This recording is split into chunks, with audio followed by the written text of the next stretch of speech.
पाठ 9 सजीव एवं उनका परिवेश, मतलब सजीव और उनका आवास। कक्षा 6 विज्ञान पाठ 9 है। इसका प्रश्न उत्तर हम इस वीडियो में करा रहे हैं। नंबर 1, आवास किसे कहते हैं?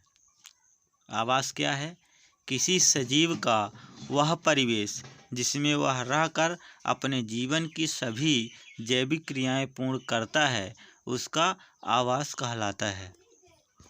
प्रश्न नंबर 2, कैक्टस मरुस्थल में जीवन यापन के लिए किस प्रकार अनुकूलित है? उत्तर है इसका, मरुस्थल में जल का अभाव होता है और थोड़ी मात्रा में अधिक गहराई पर मिलता है। मतलब जल का अभाव होता है और जल मिलता भी है तो अधिक गहराई में थोड़ी मात्रा में मिलता है। इसी कारण से कैक्टस की जड़ें अधिक लंबी होती हैं। जो इनकी जड़ें होती हैं कैक्टस की, क्या होती हैं? गहराई तक होती हैं, भूमि में अधिक गहराई तक होती हैं। उसमें पत्तियां कांटों में परिवर्तित होती हैं, और जो पत्तियां होती हैं तो कांटों में परिवर्तित होती हैं, तथा कुछ पत्तियां आकार में छोटी होती हैं। अब पत्तियां क्या होती हैं? छोटी होती हैं। मांसल तथा रोमल सतह वाली होते हैं, जिससे जल का वाष्पन बहुत धीमी गति से होता है। अब छोटी होती हैं और तथा मोटी होती हैं, तो छोटी होने के कारण क्या होता है, उसमें वाष्पन की जो दर होगी तो बहुत धीमी होगी। माने पानी जो वाष्प के रूप में बनकर बाहर निकलता है तो कम निकलेगा। तना हरा, मोटा तथा मांसल होता है। अब तना कैसा होता है? हरा होता है, मोटा होता है, ठीक है। इससे वे अपना भोजन बना सके, तो जिससे क्या करें? अपना भोजन को बना सके। पत्तियों के कंटक रूप पौधे की सुरक्षा भी करते हैं, और जो पत्तियों में छोटे छोटे कांटे होते हैं तो कंटक रूप क्या करते हैं? पौधे की सुरक्षा भी करते हैं। इस प्रकार से कैक्टस मरुस्थल में जीवन यापन करने के लिए अनुकूलित है, ठीक है। इसी प्रकार से क्या होता है, कैक्टस जो है तो मरुस्थल में जीवन यापन करता है, जीवन यापन के लिए अनुकूलित होता है। रिक्त स्थानों की पूर्ति कीजिए। पौधे एवं जंतु में पाए जाने वाले विशिष्ट लक्षण जो इन्हें आवास विशेष में रहने योग्य बनाते हैं, उन्हें क्या कहते हैं? यानी पौधे एवं जंतु में पाए जाने वाले विशिष्ट लक्षण जो उन्हें आवास विशेष, जो विशेष आवास में रहने योग्य बनाते हैं, उन्हें क्या कहते हैं? उन्हें अनुकूलन कहते हैं। भाई उस वातावरण के अनुसार अनुकूलित होते हैं और वहाँ रहते हैं तो उसे अनुकूलन कहते हैं। स्थल पर पाए जाने वाले पौधे एवं जंतुओं के आवास को क्या कहते हैं? स्थलीय आवास कहते हैं। वे आवास जिनमें जल में रहने वाले पौधे एवं जंतु रहते हैं, उन्हें क्या कहते हैं? जलीय आवास कहलाते हैं। मृदा, जल एवं वायु किसी आवास के जैव घटक हैं। क्या है? मृदा, जल, वायु किसी आवास के कैसा घटक हैं? अजैव घटक, ठीक है। अजैव घटक, अजैव घटक मतलब ये अजीवित हैं। जैसे मृदा क्या है? अजीवित है, ठीक है। इसमें जीवन नहीं है। जल में जीवन नहीं है, वायु में जीवन नहीं है। इनके द्वारा जीवन है लेकिन इसमें जीवन नहीं है, ठीक है। इसीलिए क्या है? अजैव है, ठीक है। दो प्रकार के होते हैं, जैव और अजैव। अजैव आवास है। हमारे परिवेश में होने वाले परिवर्तन जिनके प्रति हम अनुक्रिया करते हैं उसे उद्दीपन कहते हैं।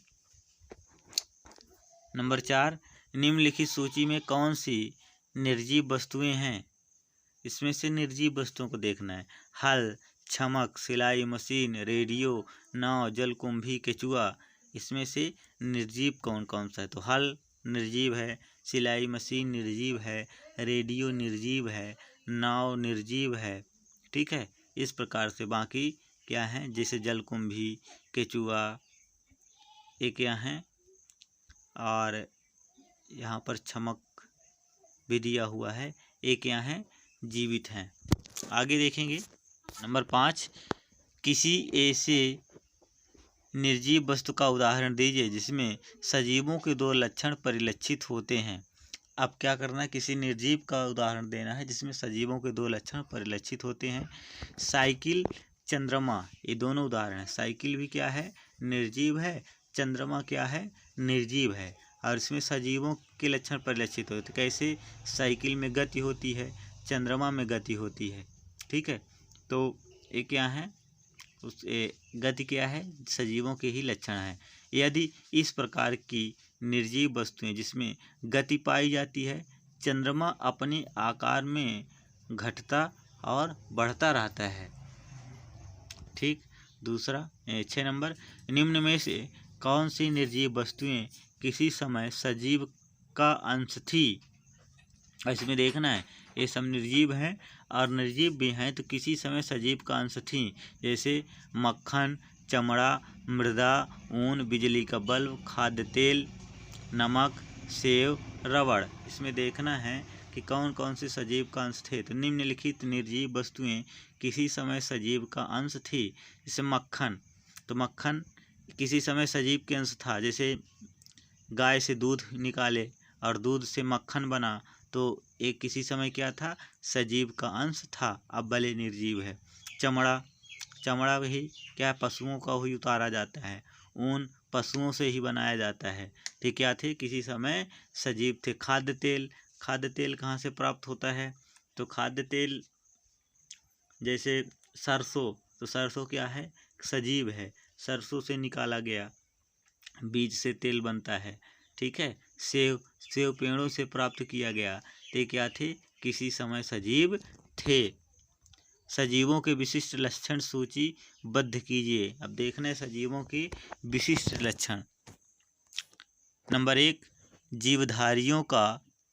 सभी जीवधारियों का एक विशिष्ट परिवेश होता है।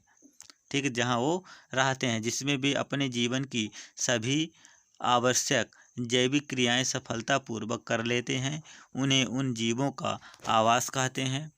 एक लक्षण हो गया। नंबर 2, सजीव के शरीर की विशिष्ट संरचनाओं अथवा स्वभाव की उपस्थिति किसी पौधे अथवा जंतु को उसके परिवेश में रहने की योग्य बनाती है, इसे ही अनुकूलन कहते हैं।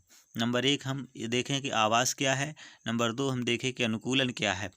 तीसरा देखेंगे, सभी जीवों को ऊर्जा और वृद्धि तथा टूट फूट की मरम्मत के लिए भोजन की आवश्यकता पड़ती है। तीसरी चीज़ हम देख लिए भोजन के लिए। चौथा, सभी जीवों में वृद्धि परिलक्षित होती है। ठीक है, 5 नंबर, सभी जीवधारियों में श्वसन क्रिया होती है, सभी जीवधारी श्वसन करते हैं। सभी जीवधारियों में उद्दीपन के प्रति अनुक्रिया होती है। फिर नंबर 7, सभी जीवधारियों में उत्सर्जन क्रिया होती है, उत्सर्जन करते हैं। सभी जीवधारियों में प्रजनन क्रिया होती है, सब जीवधारी प्रजनन करते हैं। सभी जीवधारी गति करते हैं, सभी में क्या होता है, गति होती है। नंबर 8 देखेंगे, घास के मैदानी क्षेत्रों में रहने वाले जंतुओं को अपना अस्तित्व बनाए रखने के लिए तीव्र गति क्यों आवश्यक है। संकेत देना है, घास स्थल आवासों में छिपने के लिए वृक्षों की संख्या बहुत कम होती है। उत्तर देखेंगे इसका, घास के मैदानी क्षेत्रों में घास की अतिरिक्त बड़े बड़े वृक्षों का अभाव पाया जाता है।